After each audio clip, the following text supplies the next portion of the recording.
যে সময় কুরুক্ষেত্রে যুদ্ধ আরম্ভ হয়, সেই সময় বেদব্যাস হস্তিনাপুরে আসিয়া ধৃতরাষ্ট্রের সহিত নানারূপ কথাবার্তার পর ধৃতরাষ্ট্র দুঃখ প্রকাশ করিয়া বলিলেন, আমি অন্ধ, নিজ চোখে এই মহাযুদ্ধের কিছুই দেখতে পাইব না।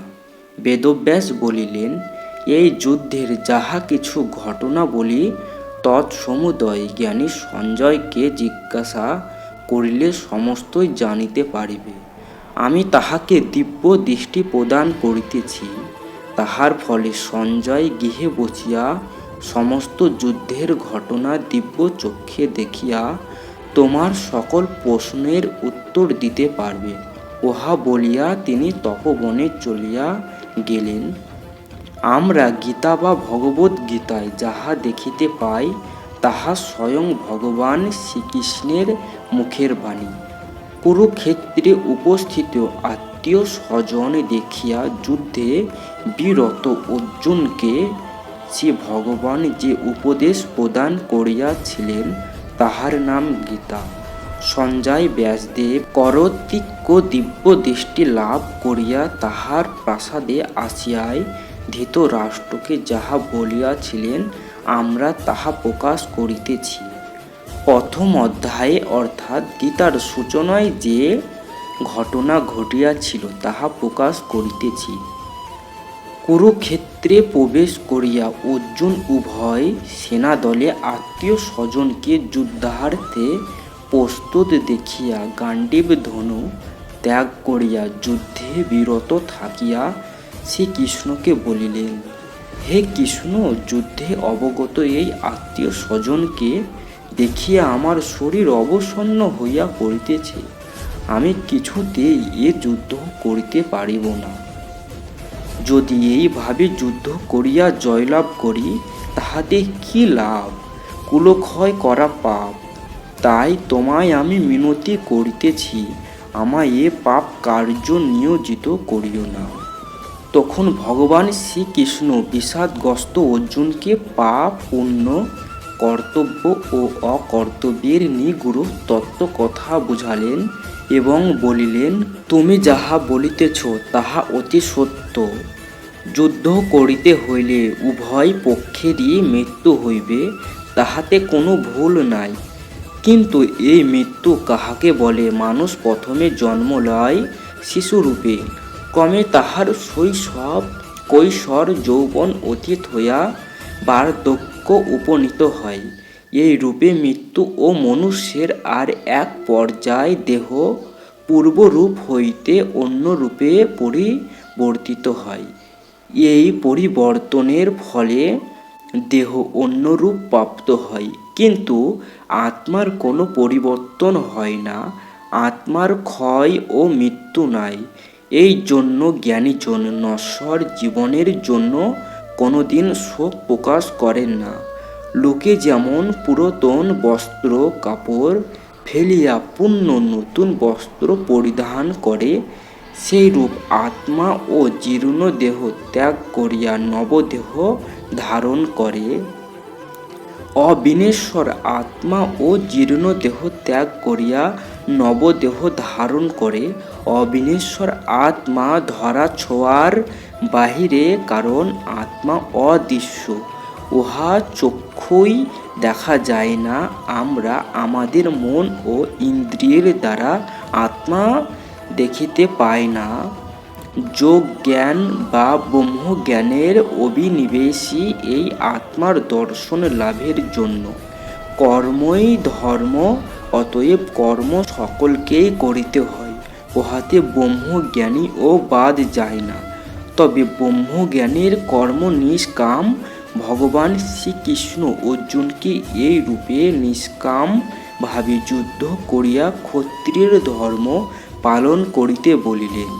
তৃতীয় অধ্যায় কর্মযোগ। তৃতীয় পাণ্ডব। অর্জুন বুঝিলেন, একদিকে ব্রহ্মজ্ঞান, অন্যদিকে নিষ্কাম কর্ম।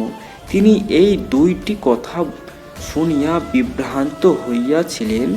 তখন শ্রীকৃষ্ণ অর্জুনকে বলিলেন যে, আমি মনুষ্যের হিতার্থে বেদের ধর্ম প্রচার করিয়া থাকি। উক্ত বেদে দুইটি পথের সন্ধান বর্ণিত হইয়াছে, একটি জ্ঞান, অপরটি নিষ্কাম কর্মের পথ। যাহারা অজীবন ব্রহ্মচর্যব্রতী তাহারাই জ্ঞান পথের অধিকারী হইতে কঠোর সিদ্ধি লাভ করে। যে কারণে সাধারণ গৃহদের নিষ্কাম পথে গমনই শ্রেয়। নিষ্কাম কর্মে মন পবিত্র হয়, মনের পবিত্রতার সঙ্গে সঙ্গে জ্ঞানও বিশুদ্ধ হইয়া থাকে। যাহারা নিষ্কাম কর্মী তাহাদিগের সর্বদা স্মরণ রাখা উচিত যে সে যে কার্যব্রতী তাহা তাহার নিজের নয়, সে ভগবানেরই কাজ। সে শুধু তাহার প্রতিনিধি হইয়া কর্ম সম্পূর্ণ করিতেছে। সেই জন্য শ্রীকৃষ্ণ অর্জুনকে অনাসক্তভাবে কর্তব্য পালনের কথা বলিলেন যে জয় পরাজয়, হিংসা বা হত্যার কথা ভুলিয়া যুদ্ধ করিবে। যেহেতু ক্ষত্রিয় ধর্ম যুদ্ধ, যে সকল ব্যক্তি নিজের সুখ স্বাচ্ছন্দ্যের জন্য নিজ ধর্ম ত্যাগ করে তাহার ঘোরতর পাপী। নিজ ধর্ম মৃত্যুও সেহ পরধর্ম অতি ভয়াবহ। শ্রীকৃষ্ণের কথা শুনিয়া অর্জুন বলিলেন, হে কৃষ্ণ, তোমার কথা কিছু বুঝিয়া ও বুঝিতে পারিতেছি না। তখন শ্রীকৃষ্ণ বললেন, অগ্নি যেমন ধূমাচ্ছন্ন থাকে, মনুষ্যের জ্ঞানও সেইরূপ রাগ দ্বেষ হিংসা রূপে ধূম্র জ্ঞানে সমাচ্ছন্ন। অর্জুন, তাই তোমাকে বলিতেছি, তুমি হিংসা লোভ মোহকে দূরীভূত করিয়া অজ্ঞে নিজকে চিনিয়া লও, তাহার পর সব বুঝিতে পারবে। শ্রীকৃষ্ণ যখন বুঝিতে পারিলেন যে অর্জুনকে বহুবিধ উপদেশ দেওয়া সত্ত্বেও অর্জুনের মনের সন্দেহ ঘুচিতেছে না, তখন তিনি ধীরে ধীরে নিজ রূপ প্রকাশ করিতে লাগিলেন। অর্জুনের বিশ্বাস ভগবান শ্রীকৃষ্ণ তাহার প্রিয় বন্ধু ও রথের সারথি। যতক্ষণ না তিনি বুঝিতে পারিবেন যে শ্রীকৃষ্ণ ভগবান, ততক্ষণ তাহার এ ভ্রম ঘুচিবে না। সেই জন্য তিনি উত্তম রূপে অর্জুনকে জ্ঞানযোগের কথা বুঝাইবার জন্য বলিলেন। তিনি অর্জুনকে ভালোবাসেন বলিয়াই জ্ঞানযোগের বিষয় বর্ণনা করিতেছেন। সৃষ্টির প্রারম্ভকালে সর্বপ্রথম তিনি সূর্যকে উহাই শিক্ষা দিয়াছিলেন। তৎপর সূর্য তদীয় পুত্র মনুকে জ্ঞানযোগের বিষয় শিক্ষা দান করেন। উহা শ্রবণ করিয়া অর্জুন বিস্ময়াপন্ন হইলেন, কারণ সূর্যের আবির্ভাব হয় কল্প কল্পান্ত যুগ পূর্বে, আর তাহার প্রিয় বন্ধু শ্রীকৃষ্ণের উদ্ভব বহু যুগ পরে। তাহা হইলে শ্রীকৃষ্ণ একই উপদেশ দান করিতেছেন। অর্জুনের মনোভাব বুঝিতে ভগবান শ্রীকৃষ্ণের বিলম্ব হইল না। তিনি বুঝিলেন অর্জুন তাহাকে এখনো চিনিতে পারেন নাই। তখন তিনি অর্জুনকে বলিলেন, সখে, তোমার ও আমার উহার বহু পূর্বে বহুবার জন্ম হইয়াছে, তাহা তোমার মনে নাই, কিন্তু আমি তাহা বিস্মৃত হই নাই। যখনই ধর্মের বিপর্যয় গ্লানি ঘটে বা ধর্মক্ষয় হয়, তখনই অধর্মের প্রাবল্য ধ্বংসমুখী পৃথিবীর হিতার্থে ভিন্ন সময়ে নানারূপ মূর্তিতে আমি আবির্ভূত হই। আমি জন্ম মৃত্যুহীন ও শাশ্বত, আমি এক, আবার বহু ও হইয়া থাকি।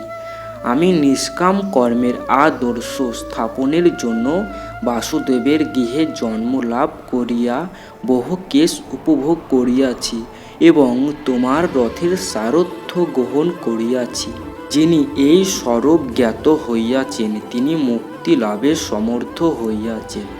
আমার স্বরূপ জানিতে হইলে আমাকে শ্রদ্ধা ও বিশ্বাস না করিয়া উপায় নাই।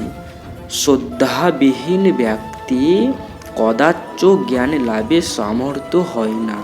এক্ষণে তুমি আমার প্রতি কোনো বিষয়ে সন্দিহান না হইয়া আমায় অনুসরণ করো এবং আমার আদেশ প্রতিপালন করো, উহাই তোমার কাম্য। শ্রীকৃষ্ণ অর্জুনকে ব্রহ্মবিদ যোগীগণের বিষয় বর্ণনা করিতে লাগিলেন। যে সকল ব্যক্তি যোগ সাধনার দ্বারা ব্রহ্মকে চিনিতে সমর্থ হইয়াছেন, তাহারা কর্মী হইলে ও কর্মে তাহাদের আসক্তি নাই। ধর্মসমূহের ফলাফল তাহারা শ্রী ভগবানে অর্পণ করেন, তাই তাহাদের কর্ম নিবন্ধন কোনো যন্ত্রণায় পাইতে হয় না। যাহারা ব্রহ্মজ্ঞ তাহারা প্রাণী মাত্রকেই সমভাবে ভাবিয়া থাকেন। মনুষ্য, পশু, ব্রহ্ম ও অন্যান্য জীব সমূহকে ভগবান স্বরূপ দেখিয়া থাকেন। যে সকল ব্যক্তি যোগ সাধনার দ্বারা ব্রহ্মকে চিনতে সমর্থ হইয়াছেন, তাহারা কর্মী হইলেও কর্মে তাহাদের আসক্তি নাই।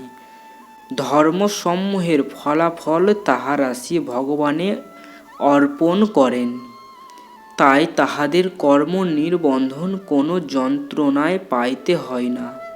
যাহারা ব্রহ্মজ্ঞ তাহারা প্রাণীমাত্রকে সমভাবে ভাবিয়া থাকেন। মনুষ্য, পশু, ব্রহ্ম ও অন্যান্য জীবসমূহকে ভগবান স্বরূপ দেখিয়া থাকেন। ভগবান শ্রীকৃষ্ণ অর্জুনকে আরও পরিষ্কার করিয়া বুঝাইতে লাগলেন। সন্ন্যাসী ও যোগী কাহাকে বলে? সংসারে থাকিয়া যিনি কোনো কার্য করেন না বা কোনো পারেন না। সন্ন্যাসী আর যোগীর কর্ম বিভিন্ন প্রকারের। আকাঙ্ক্ষা বিবর্জিত হইয়া সন্ন্যাসীগণ কাজ করিয়া যান, ফলাফলের আশা করেন না। আর যোগী ইন্দ্রিয় জয়ী, সুতরাং তিনি সুখ দুঃখ, লাভ লোকসানের বা কাম মোহের দ্বার বিচলিত হন না। শীত গ্রীষ্ম তিনি সমভাবে ভোগ করিয়া থাকেন। সম্মান ও অপমানের দিকে লক্ষ্য না করিয়া শত্রু মিত্র একভাবে দেখিয়া থাকেন। এই অভ্যাসই যোগ সাধনা। আসন যোগের প্রথম অবস্থা। মন ও দেহকে স্থির ও সূক্ষ্ম করিয়া আসনে উপবেশন করিতে হয়। তৎপর ধ্যান বা শ্রী ভগবানের চিন্তা আরম্ভ হইয়া থাকে। ধ্যান বা আসনের নিয়ম প্রণালী শাস্ত্রে উল্লেখ থাকিলে ও উহার জন্য গুরুর প্রয়োজন। অধিক ভজনকারী ব্যক্তি উপবাসে দেহকে একেবারে সূক্ষ্ম করিয়া রাখিলে তিনি যোগের উপযুক্ত হইতে পারেন না। যিনি সর্বসময় ঘুমাইতে ভালোবাসেন অথবা যিনি সারা রজনী জাগরণে অতিবাহিত করেন, এরা উভয়ই যোগের অনুপযুক্ত। এই যোগ অভ্যাস দ্বারা যখন মন স্থির হয়, তখন এক অদ্ভুত পূর্ব আনন্দ রসে সমুদয় চেতনা লোপ পাইয়া যায়। তখনই তাহাকে সমাধি বলিয়া থাকে। সে সময় দুঃখ, শোক, ব্যর্থ ও মোহের আকর্ষণ মনকে স্পর্শ করতে পারে না। এই পবিত্র মনে ভগবানের আবির্ভাব হয়। তখন অর্জুন শ্রীকৃষ্ণকে জিজ্ঞাসা করিলেন, যদি কোনো ব্যক্তি বহুকাল যোগ অভ্যাস করিয়া এবং নিয়মিত সাধন করার পর নিষ্ঠা সহকারে আর যোগ অভ্যাস না করে বা করিতে না পারে, তাহা হইলে তাহাদের অবস্থা কি হয়? শ্রীকৃষ্ণ উত্তর দিলেন যে এইরূপ ব্যক্তি যোগ ভ্রষ্ট বলিয়া কথিত হয়। যোগ ভ্রষ্ট ব্যক্তি ভগবানকে লাভ করতে পারে না, তবে মৃত্যুর পর কিছুদিন সে স্বর্গসুখ ভোগ করিয়া তাহার ইচ্ছানুরূপ কোনো ধার্মিক গৃহে বা তাপস গৃহে জন্মলাভ করে বা তাহার জ্ঞানবান সুধীজনের গৃহে জন্ম হয়।